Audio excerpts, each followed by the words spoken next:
अस्सलाम वालेकुम। Chapter number 1 the science of biology.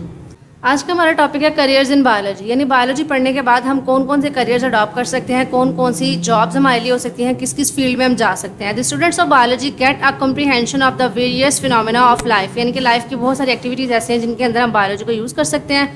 इसको ऐसे याद करने की ज़रूरत नहीं है, हमने सिर्फ करियर्स पर फोकस करना है कि करियर्स कौन कौन से हैं। लेकिन सबसे पहले बेसिक चीज़ है कि हम करियर कब अडॉप्ट कर सकते हैं। अगर हमने पढ़ना है, एफएससी करनी है या हमने इंटर करना है तो हमें उसको बायोलॉजी में करना पड़ेगा। अगर हमने बायोलॉजी की फील्ड में जाना है, बायोलॉजी के अंदर हमने एफएससी कर ली, यानी कि एफएससी विद बायोलॉजी, हमने बायोलॉजी के साथ एफएससी कर ली। इंटर हमने मैट्रिक किया, बायोलॉजी के साथ एफएससी भी कर ली हमने बायोलॉजी के साथ। अब इसके बाद एक हमारे पास डाइवर्स करियर्स हैं, बहुत ज़्यादा वास्ट वैरायटी है हमारे पास कि जिस फील्ड में हम जा सकते हैं बायोलॉजी पढ़ने के बाद। सबसे पहले हमारे पास है मेडिसिन एंड सर्जरी। मेडिसिन कहते हैं दवाइयों को, और सर्जरी में आ जाएगा हमारे पास ऑपरेशन वगैरह। अगर हम ऑपरेट करते हैं तो वो ऑपरेशन आ जाते हैं इसके अंदर। सर्जरी में किसी भी चीज़ का इंटरनल ऑपरेशन भी हो सकता है और एक्सटर्नल भी हो सकता है। The profession of medicine deals with the diagnosis. Diagnosis का मतलब है यानी कि एक ऐसा प्रोफेशन कैसे है, जो हमारी जॉब है, जो हमारा करियर है, उसके बारे में हम बात करेंगे। अच्छा, इसके अंदर दो चीज़ें आती हैं, डायग्नोस करता है एंड ट्रीटमेंट ऑफ डिजीजेस। एक चीज़ डायग्नोस का मतलब होता है तलाश करना, सर्च करना, तशखीस करना किसी भी चीज़ की, और फिर उसका इलाज। पहले तो ढूंढना कि बीमारी क्या है और फिर उसका इलाज, ट्रीटमेंट कहते हैं इलाज को। कहते हैं डिजीजेस यानी कि बीमारियों की। सब मेडिसिन के अंदर क्या आता है, पहले हम डायग्नोस करते हैं और उसका ट्रीटमेंट फिर करते हैं मेडिसिन के अंदर। इन सर्जरी के अंदर कहता है डिफेक्टिव पार्ट्स। फॉर एग्जाम्पल हम डॉक्टर के पास जाते हैं तो हम क्या करते हैं कि डॉक्टर में बताता है कि आपको फ्लू है, तो हमें इसके पहले डायग्नोस करेगा, हमें सिम्टम्स पूछ के कि भैया आपको यही है, आपको एलर्जी तो नहीं होती, तो वो डायग्नोस करेगा, फिर उसका ट्रीटमेंट करेगा। तो ये हमारे पास मेडिसिन की हद तक आ जाता है। फिर इन सर्जरी के अंदर क्या आता है, ये तो हमारे पास मेडिसिन हो गया।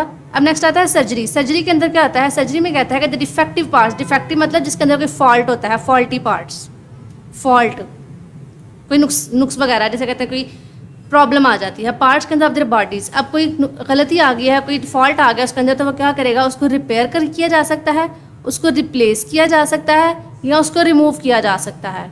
यानी कि अगर फॉर एग्जांपल हमारी हार्ट के अंदर जैसे कि कई लोगों के वाल बंद होते हैं, तो उसको ऑपरेट के ज़रिए से, हार्ट सर्जरी के ज़रिए से रिपेयर किया जा सकता है। रिप्लेस का मतलब फॉर एग्जाम्पल किसी बंदे की किडनी ख़राब हो गया तो वो किडनी डोनेट करके हम रिप्लेस भी कर सकते हैं। अब एक हमारे पास रिमूव, कुछ ऑर्गन ऐसे होते हैं, फॉर एग्जाम्पल किडनी स्टोन की अगर हम बात करें, तो अगर किडनी के अंदर आपका स्टोन आ गया तो उसको रिमूव भी किया जा सकता है।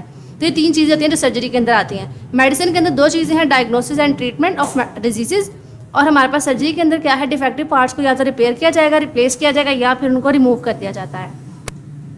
For this profession students need to complete a 5 year of bachelor of medicine, यानी कि 5 ईयर 5 साल आपको MBBS करना पड़ता है, तब जाके आप मेडिसिन और सर्जरी में अपना जो है प्रोफेशनल करियर वो बना सकते हैं। देन आता है हमारे पास डेंटिस्ट्री, यानी कि डेंटिस्ट वगैरह। अब मेडिसिन हमने कर ली, सर्जरी अब हम स्पेशलाइजेशन भी कर सकते हैं। फॉर एग्जाम्पल अगर हमने MBBS कर लिया ना, तो हम उसके बाद MBBS के बाद अपनी स्पेशलाइजेशन फील्ड के अंदर जा सकते हैं, न्यूरोलॉजिस्ट बन सकते हैं हम, कोई भी हम अगर अपनी फील्ड चूज़ करना चाहें वो बन सकते हैं। डेंटिस्ट्री में क्या होगा, specialise in oral health. Oral health मतलब कि माउथ के बारे में। ओरल हेल्थ ऐसी होगी, डेंटिस्ट माउथ के बारे में करते हैं ना, तो इसके अंदर हम लिख लेते हैं mouth, oral cavity, mouth cavity को कहते हैं। इसके अंदर क्या किया जाता है, डायग्नोस करते हैं, तशखीस यानी कि ढूंढना, एंड ट्रीट डेंटल, डेंटल मतलब के दांतों, एंड परफॉर्म सर्जरीज। दो चीज़ें इसके अंदर आगे, मेडिसिन भी आ गई और सर्जरी भी आ गई। यानी कि ट्रीटमेंट और डायग्नोसिस किसके अंदर होता है, मेडिसिन के अंदर होता है, और सर्जरी किसके अंदर, सर्जरी के अंदर। इसके अंदर दो चीज़ें आ जाती हैं हमारे पास। मेडिसिन भी आ सकती है, यानी कि अगर हम उसका मेडिसिन दर्द हो रहा है तो उसका मेडिसिन किसी से भी इलाज कर सकते हैं, और अगर कोई फॉल्ट आ जाए तो उसको हम सर्जरी के जरिए से भी दांतों को रिमूव कर सकते हैं। तो इस प्रोफेशन को भी इसने कहा students gate 4 years bachelors of dental surgery के अंदर ये 4 ईयर की डिग्री करनी पड़ती है। ये जो लास्ट वाली लाइन्स है ना, अगर इनको आप नहीं भी करते तो भी चलेगा, अगर आप कर लेते हो तो वेल एंड गुड, अगर नहीं करोगे तो तब भी काफ़ी है। यानी कि सिर्फ उसने ये कहा कि सबसे पहले तो मेजर हमारे पास बात यह है कि आपको FSC इन बायोलॉजी होनी चाहिए, FSC विद बायोलॉजी। उसके बाद आप डिफरेंट फील्ड्स अडॉप्ट कर सकते हो। सबसे पहले मेडिसिन आ गई, वो 5 साल की होती है, और हमारे पास डेंटिस्ट्री वो 4 ईयर हमारे पास बैचलर होगा ऑफ डेंटल सर्जरी। नेक्स्ट हमारे पास आता है फार्माकोलॉजी। फार्मा हमने पढ़ा था कि मेडिसिन ड्रग्स होती हैं, हमें पता है। फार्मा मतलब फार्मेसी, तो फार्माकोलॉजिस्ट हमारे पास study effects of drugs. Drugs यहाँ पे हम सिर्फ नशा वर्द याद कर लेते हैं। ड्रग्स हमारे पास 2 तरह की होती हैं। अगर हम ड्रग्स की बात करें ना, तो ये हमारे पास होती हैं 2 तरह की। एक होती है हमारे पास एडिक्टिव ड्रग्स, और दूसरी होती है हमारे पास मेडिसिनल ड्रग्स। एडिक्टिव ड्रग्स वो होती हैं जिनका बंदा नशावर आदी हो जाता है, जैसे फ्यून वगैरह, निकोटीन वगैरह। और मेडिसिनल ड्रग्स वो होती हैं जो दवाइयों के तौर पर इस्तेमाल की जाती हैं। फार्माकोलॉजी स्टडी द इफेक्ट्स, यानी कि फार्माकोलॉजी क्या करता है, इफेक्ट्स यानी कि असरात को स्टडी करता है किसके, दवाइयों के ऑन ह्यूमन बॉडी, इंसान के ऊपर दवाइयों के कौन कौन से असरात होते हैं, डेवलप न्यू मेडिसिन, और मेडिकेशंस या मेडिसिन जो है वो नई नई दवाइयाँ दरियाफ्त करते हैं। जैसे हम कह सकते हैं कि डी फॉर्म वगैरह बंदा कर लेता है, या उसके अंदर हम कह सकते हैं कि जैसे ये मेडिकल रैप वाले होते हैं, फार्माकोलॉजी पढ़ने के बाद फार्माकोलॉजिस्ट बन जाते हैं। तो कहते हैं pharmacologist study the effects of drugs, यानी कि दवाइयों के असरात को स्टडी करता है किसके ऊपर, ह्यूमन बॉडी के ऊपर, और डेवलप और ये बनाते हैं न्यू मेडिकेशंस या मेडिसिन वगैरह को बनाते हैं। अब इस करियर के लिए क्या करना पड़ता है, BS डिग्री इन फार्मेसी, यानी कि BS की डिग्री करनी पड़ती है। ज़रूरी नहीं है कि आप इसमें MBBS करो, ये डी फार्म, ये जिसको अभी हमने डिस्कस किया, डॉक्टर्स ऑफ फार्मेसी। जैसे हमारे पास PhD होता है ना, PhD भी हमारे पास होता है philosophy of, doctor of philosophy, ठीक है। PH का मतलब होता है फिलॉसफी और D का मतलब होता है डॉक्टर्स, ठीक है। डॉक्टर ऑफ फिलॉसफी किसी भी सब्जेक्ट के अंदर हो सकती है। तो D फॉर्म हमारे पास क्या है, डॉक्टर ऑफ फार्मेसी, यानी कि हम फार्मेसी का उसको डॉक्टर कह सकते हैं कि वो हर तरह की मेडिसिन को जानता है, हर तरह की मेडिसिन को ट्रीट करना जानता है और नई मेडिसिन को प्रिपेयर कर सकता है, इज़ रिक्वायर्ड। यानी कि उसे रिक्वायरमेंट बताई हुई है कि हमारे पास पहले तो इनके अंदर दो चीज़ें हैं। सबसे पहली चीज़ क्या है कि फार्माकोलॉजी होती क्या है, और फिर उस करियर को हम कब अडॉप्ट कर सकते हैं या कैसे अडॉप्ट कर सकते हैं। इस करियर के लिए हमें क्या करना पड़ता है, डी फार्म करना पड़ेगा या फिर BS इन फार्मेसी करना पड़ेगा। ये हमारी रिक्वायरमेंट है इस फील्ड में जाने के लिए।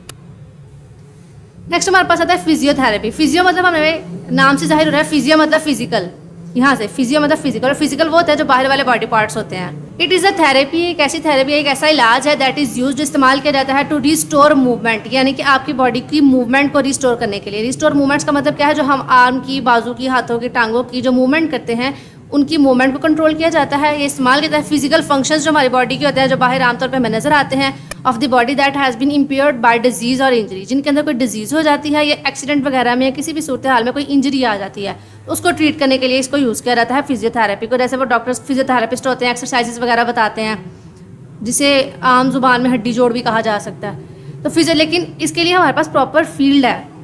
वो ये नहीं कह सकते कि हम किसी भी तरह से कोई हड्डी निकल गया तो हम उसे कर लें, लेकिन इसके स्पेशल हमारे पास क्वालिफिकेशन की रिक्वायर्ड होती है, क्योंकि हमें पता होना चाहिए कि हमारी बॉडी में कितने जॉइंट्स हैं, किस तरह के जॉइंट्स हैं, कैसे काम करते हैं, और किस जॉइंट को किस जॉइंट के साथ जोड़ना है, उनके नेम्स और वो सारी जो हमारे पास फिजियोथेरेपिस्ट के अंदर आ जाती है, फिजिकल मूवमेंट्स, जैसे हमारी बॉडी की मूवमेंट्स होती हैं।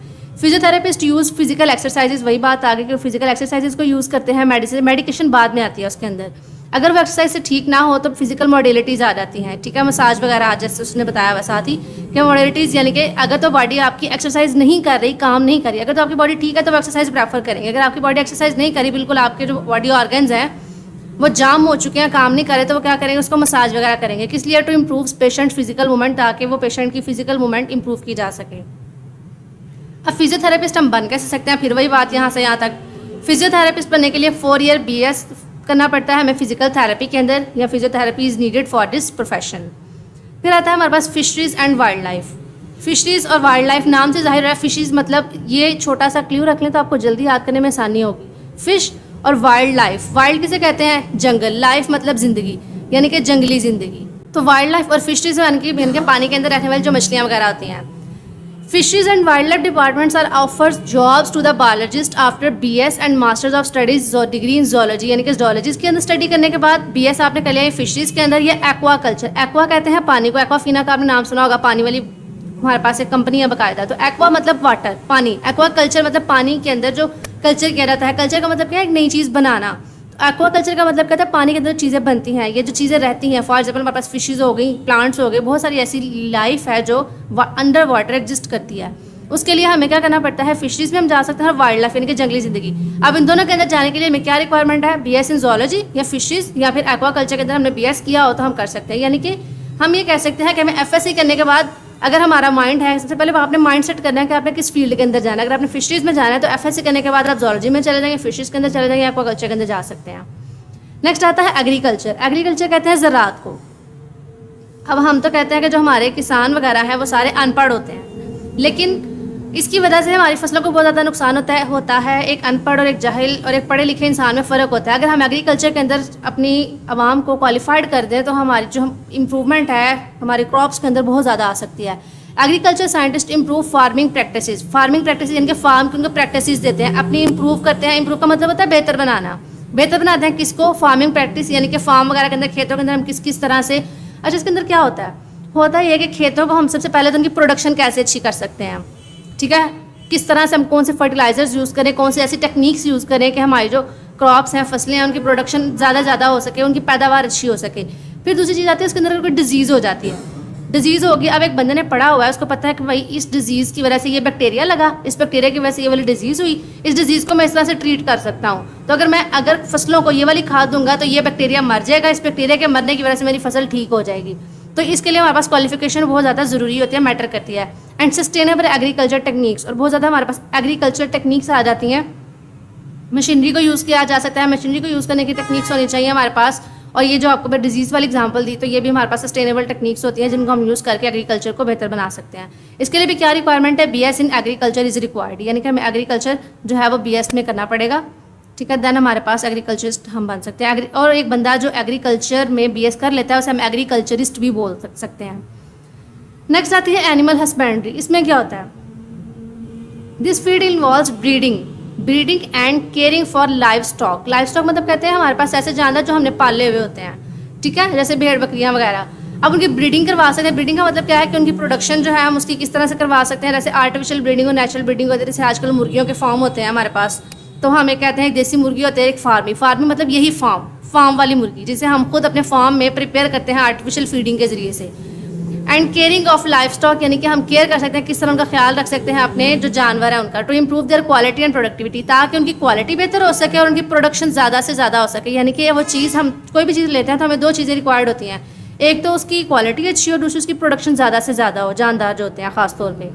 तो हम क्वालिटी कहते हैं मेयार को, यानी कि उसके अंदर क्वालिटी ज़्यादा हो, वो कितनी अच्छी है प्रोडक्टिविटी, और उससे हम कितने नए जानदार मजीद पैदा कर सकते हैं, ठीक है। तो ये हमारे पास, और यूज़फुल, ये नहीं कि अगर हमने प्रोडक्टिविटी कर लिया है कि हमारे पास अगर मुर्गियों का फार्म है तो हमने बना लिया, तो हमारे पास फर्दर आगे जो मुर्गियों की प्रोडक्शन हो रही है वो यूज़फुल नहीं है। तो ये हमारे पास इस चीज़ का थोड़ा सा हमें ध्यान रखना पड़ता है कि इसके अंदर हम एनिमल हस्बेंड्री के अंदर ये सब कुछ सीखते हैं कि हम किस तरह से अपनी जो फार्म्स हैं उनको इम्प्रूव कर सकते हैं। इसके अंदर भी हमें BS करना पड़ेगा इन एनिमल हस्बेंड्री के अंदर, यानी कि BS 4 साल डिग्री इसके अंदर रिक्वायर्ड है हर एक फील्ड के अंदर। नेक्स्ट आता है हॉर्टिकल्चर। हॉर्टिकल्चर क्या होता है, हॉर्टिकल्चर के अंदर क्या करते हैं हम आर्टिफिशियल फ्रूट्स, जैसे आजकल हम कहते हैं कि जी बेमौसम फल और वो सब्जियां वगैरह आ रहे हैं, तो वो कैसे आते हैं हॉर्टिकल्चर के ज़रिए से। यानी कि हॉर्टिकल्चर क्या करता है, कल्टीवेट का मतलब होता है लगाना या कल्टीवेशन करना, नई नई चीज़ें बनाना। जैसे हम कहते हैं कि चीज़ें लगाना ज़मीन के अंदर, उगाने को हम कह सकते हैं कल्टीवेट करना। क्या करते हैं, फ्रूट्स कल्टीवेशन करते हैं, वेजिटेबल्स यानी कि सब्जियां को करते हैं, फ्लावर्स फूलों को करते हैं, ऑर्नामेंटल प्लांट्स। अब ऑर्नामेंटल प्लांट्स कौन से होते हैं, खूबसूरती वाले पौधे। जैसे हम पार्क्स वगैरह में जाते हैं तो हम वहाँ पे देखते हैं, अगर आपने वीडियोस वगैरह में भी देखा तो फॉरेन कंट्रीज़ में मोस्टली ऐसा होता है कि उन्होंने बहुत सारे स्केचेस बनाए होते हैं, बहुत सारे नक्शे बनाए होते हैं, मैप्स बनाए होते हैं किसके, दरख्तों के। उनके अंदर एक पूरी स्टोरी जो होती है वो चल रही होती है, तो उन्हें कहते हैं ऑर्नामेंटल प्लांट्स। यानी कि एक हॉर्टिकल्चर क्या करता है, फ्रूट्स की प्रोडक्शन करवाता है, वेजिटेबल्स की, फ्लावर्स की, फूलों की, कौन कौन से फूल किस किस मौसम में हम अच्छे तरीके से उगा सकते हैं। और एक मेन चीज़ होती है ऑर्नामेंटल प्लांट, जैसे हम पार्क्स वगैरह में जाएँ तो वो कटिंग की होती है उन्होंने पौधों की, तो जो कटिंग होती है वो भी इसके अंदर सिखाई जाती है कि पौधों के अंदर किस किस तरह से हम उन्हें खूबसूरत बना सकते हैं। फूलों वाले जो पौधे होते हैं हम कहते हैं। तो एक हॉर्टिकल्चरिस्ट के लिए भी क्या रिक्वायरमेंट है, BS in horticulture is required for it. अगर आप चाहें तो ये लाइन कर लें, अगर आप ना कर चाहें तो ये लाइन को कट भी कर सकते हैं, कर लें तो वेल एंड गुड, अगर ना करें तो ऐसे जिसको कोई इशू नहीं है। नेक्स्ट आता है फॉरेस्ट्री नाम से जाहिर हो रहा है, अगर हम इतने से वर्ड को देखें तो फॉरेस्ट किसे कहते हैं, जंगल। तो कहते हैं फॉरेस्टर्स क्या करते हैं, मैनेज करते हैं, एंड कंजर्व का मतलब कहता है बचाना, मैनेज का मतलब है उसको अरेंज करना, उसको ऑर्गेनाइज करना, किस तरह से उसको संभालना है, और कंजर्व का मतलब होता है उसको किस तरह से हम बचा सकते हैं, फॉरेस्ट और वाइल्ड लाइफ, यानी कि जंगलों को और जंगलों में रहने वाली ज़िंदगी को। जंगलात में हमारे पास बहुत सारे जानवर ऐसे हैं जिन्हें हम घरों में नहीं पालते, जैसे भेड़िए वगैरह, बहुत सारे ऐसे जानवर हैं, स्पेशली हमारे पास जो बड़े बड़े जानवर हैं जैसे शेर है, लाइन है, उनको हम घरों में नहीं पाल सकते, तो फॉरेस्ट के अंदर रहते हैं। तो फॉरेस्ट ऑफिसर्स हम बन सकते हैं, फॉरेस्ट ऑफिसिंग की जा सकती है। वो किस तरह से कि हम अगर एक फॉरेस्ट ऑफिसर बन जाता है तो वो क्या कहता है, जंगल के अंदर जाता है और क्या कहता है, ध्यान रखता है कि किस किस तरह के जानवर हैं, किस किस तरह के पौधे हैं, हम कैसे मैनेज कर सकते हैं, जंगलात की कटाई नहीं करनी, जंगलात को हम आग से कैसे बचा सकते हैं, और फिर उसके अंदर रहने वाली ज़िंदगी है उसको कैसे महफूज रखना है। जैसे हमारे पास बहुत सारे जानदार ऐसे हैं पाकिस्तान के अंदर, स्पेशली जानवर, हमारा जो मारखोर है उनका शिकार बहुत किया जाता है, तो उस शिकार को बचाने के लिए फॉरेस्ट ऑफिसर्स क्या करते हैं, उस पर काम करते हैं ताकि वो जानवरों को शिकार से बचाया जा सके। अगर वो जानवर शिकार से बच जाएंगे तो हमारी जो डाइवर्सिटी है वो कम नहीं होगी। इसके लिए भी 4 year degree in forestry necessary, ज़रूरी होती है। नेसेसरी का मतलब होता है ज़रूरी। नेक्स्ट हमारे पास आता है फार्मिंग के अंदर क्या होता है, the professional farming prepares farm. अब इसके अंदर क्या होता है, प्रोफेशनल्स क्या कहते हैं, फार्म बनाते हैं। किसके फार्म्स, एनिमल्स के farms, poultry farms, fruit farms बनाते हैं। इन सच फार्म्स एंड फार्म्स का कहते हैं दे ग्रो क्रॉप्स, फसलों की पैदावार करते हैं। रेज एनिमल्स को ग्रोथ करवाते हैं, किस लिए? पैदा करते हैं, जानवरों को पालते हैं, किस लिए? फूड के लिए और दूसरी प्रोडक्ट्स बनाने के लिए। दूसरे प्रोडक्ट्स बनाने के लिए कैसे यूज़ किया जा सकता है? जैसे कि हम कहते हैं कि हमारे पास हमने एक ले लिया, गोट ले ली, बकरी ले ली, ठीक है, हमने बकरियों का फार्म बना लिया। अब उस गोट फार्म के अंदर हमने क्या किया? हमें उससे क्या कुछ मिल सकता है? मिल्क मिल सकता है, हमें उससे मीट मिल सकता है, हमें उसकी जो स्किन होती है, उसकी स्किन से हम बहुत सी प्रोडक्ट्स बना सकते हैं। स्किन से प्रोडक्ट्स बनती हैं हमारे पास। प्रोडक्ट्स कौन कौन सी बन सकती हैं? हम उससे लेदर हमें मिलती है, लेदर के हम शूज़ बना सकते हैं। लेदर के हमारे पास क्या होते हैं? शूज़, जैकेट्स, बैग्स वगैरह, ठीक है। फर्दर ऑन हमारे पास सारी चीज़ें होती हैं। तो वो कहता है इसके लिए भी हमारे पास किस चीज़ की रिक्वायरमेंट है? BS इन एग्रीकल्चर में रिक्वायरमेंट होती है, यानी कि हम फ्रूट्स के फार्म बना सकते हैं, पोल्ट्री फार्म्स और एनिमल फार्म्स, उनकी प्रोडक्शन करवाते हैं और हम नई नई प्रोडक्ट्स बना सकते हैं। उससे अपना जो एग्रीकल्चरल या हमारे पास जो इंडस्ट्रीज़ वगैरह हैं उन्हें हम बहुत ज़्यादा प्रमोट कर सकते हैं। फर्दर ऑन हमारे पास आता है biotechnology. Bio means life, technology जैसे टेक्नोलॉजी जो आजकल चल रही है, बायोटेक्नोलॉजी यानी कि टेक्नोलॉजी का ज़िंदगी में क्या किरदार है? बायो का मतलब होता है लाइफ, तो यानी कि ज़िंदगी में टेक्नोलॉजी का क्या किरदार है? या हम बायोलॉजी को, जानदारों को, लाइफ में क्या आते हैं हमारे पास? ऑर्गेनिजम्स। तो ऑर्गेनिजम्स हम क्या कर सकते हैं? किस तरह से हम ऑर्गेनिजम्स को टेक्नोलॉजी के अंदर यूज़ कर सकते हैं? तो जैसे हमने इसकी एग्जांपल पढ़ी कि इंसुलिन हमारे पास है, वो एक ह्यूमन बॉडी के अंदर मौजूद होता है। इसकी एग्जांपल हम कह सकते हैं इंसुलिन। तो वो ह्यूमन बॉडी के अंदर क्या होता है? मौजूद होता है, उसके अंदर से ही निकाल के इंसुलिन को उसके जरिए से मेडिसिन बनाई जाती हैं, यानी कि जानदारों को ही इस्तेमाल किया जाता है, जानदारों की वेलफेयर के लिए। यानी कि मैं कह सकती हूँ कि जानवरों को ही उनके भलाई के लिए इस्तेमाल किया जाता है। अगर इंसान है तो उसके लिए अगर प्रोडक्ट बनानी है तो उसकी प्रोडक्ट भी इंसान से ही ली जा रही है। तो बायोटेक्नोलॉजी क्या कहते हैं? Use biological process to develop products and technologies in medicine, यानी कि बहुत सारी प्रोडक्ट्स बनाते हैं एंड टेक्नोलॉजीज़ को यूज़ करते हैं मेडिसिन के अंदर, एग्रीकल्चर के अंदर एंड मैनी मोर। इसके लिए भी मेरी रिक्वायरमेंट क्या आती है? BS in biotechnology is required for this, यानी कि BS हमें किस में करना पड़ता है? बायोटेक्नोलॉजी के अंदर, बायोटेक भी बोल सकते हैं हम इसे। फिर अगर फॉरेंसिक बहुत सारे स्टूडेंट्स इस चीज़ को जानते होंगे कि फॉरेंसिक, आपने CID देखते होंगे, CID के अंदर फॉरेंसिक लैब होती है, ठीक है। तो वो कहते हैं फॉरेंसिक साइंटिस्ट क्या करते हैं? Analyse the physical evidence from the crime scenes. Crime scenes यानी कि जो हमारे पास जहाँ पे क्या हो गया, कोई क्राइम हो गया, कोई कत्ल हो गया या कोई भी इस तरह से इशू हो जाता है, तो उसके लिए एक एविडेंस, सबूत लेते हैं। फिजिकल एविडेंस, हमें एक सबूत चाहिए होता है, ठीक है। इन क्रिमिनल इन्वेस्टिगेशंस, जो हमारे पास फोर्सेस होती हैं, हमारे पुलिस डिपार्टमेंट है या आर्मी डिपार्टमेंट है या कोई भी हमारा डिपार्टमेंट है, उसके अंदर हमारे पास क्रिमिनल्स की इन्वेस्टिगेशन की जाती है, स्पेशली ये पुलिस वगैरह में होते हैं। तो उनकी इन्वेस्टिगेशन के लिए क्या किया जाता है? फिजिकल एविडेंस चाहिए होता है कि भाई इस बंदे को कब मारा, कैसे मारा, किसने मारा। तो वो सारी चीज़ों की इन्वेस्टिगेशन करने के लिए क्राइम सीन्स की क्या किया जाता है? फॉरेंसिक लैब को यूज़ किया जाता है। फॉर एग्जाम्पल एक बंदा मर जाता है तो उसकी पोस्टमार्टम करते हैं। पोस्टमार्टम के अंदर भी क्या होता है? फॉरेंसिक लैब को ही यूज़ किया जाता है। तो इसे हम कह सकते हैं BS इन 4 ईयर फॉरेंसिक लैब के अंदर हम इसे यूज़ कर सकते हैं। और इसके लिए भी हमें क्या रिक्वायरमेंट होती है? BS degree in forensic science के अंदर इज नीडेड फॉर दिस। तो हमारे पास हम कह सकते हैं कि ये जो सारी फील्ड्स हमने आज डिस्कस की हैं, इसके अंदर क्या है कि सबसे पहली रिक्वायरमेंट हमारे पास ये है कि हमें FSC करनी पड़ेगी इन बायोलॉजी के अंदर। FSC कर लिया हमने बायोलॉजी के अंदर। नाउ हम क्या कर सकते हैं? हमने एक एम सेट करना है कि हमने करना क्या है। हमने मेडिसिन में जाना है, हमने फॉरेस्ट्री में जाना है, हमने एग्रीकल्चर में जाना है। फॉर एग्जाम्पल एक स्टूडेंट अगर किसी गांव में रहने वाला है, उसको पता है कि भाई हमारी ज़मीनें हैं, जायदादें हैं, तो हमने क्या करना है? आगे ज़राअत संभालनी है। तो वो क्या करे? एग्रीकल्चर में स्टडी कर सकता है, वो आगे फॉरेस्ट्री में कर सकता है, फर्दर ऑन वो आगे फार्मिंग, हॉर्टिकल्चर में, प्रोडक्शन के अंदर सारी स्टडीज़ कर सकता है। उसने एक एम सेट कर लिया कि मैंने ये करना है, FSC कर ली बायोलॉजी के साथ। देन क्या कर सकते हैं? कोई भी फील्ड चूज़ कर सकते हैं कि मैंने फिजियोथेरेपिस्ट करनी है या मैंने फिशरीज़ में जाना है, एग्रीकल्चर में जाना है, मेडिसिन करना है। तो वो उसके लिए फिर उसने बता दिया कि क्या चीज़ रिक्वायर्ड है? 4 ईयर BS करना है आपने किसी भी सब्जेक्ट, रेलिवेंट सब्जेक्ट के अंदर। तो वो हमारे पास सारी उसकी डिटेल्स आ जाती हैं। अच्छा, इसमें एक और चीज़ है, ये block more careers in biology. इसने यहाँ पे बताया हुआ है कि और बहुत सारे करियर्स भी जो है बायोलॉजी के अंदर हैं। सबसे पहले वेटरनरी मेडिसिन। वेटरनरी कहते हैं, वेटरनरी डॉक्टर्स वगैरह होते हैं।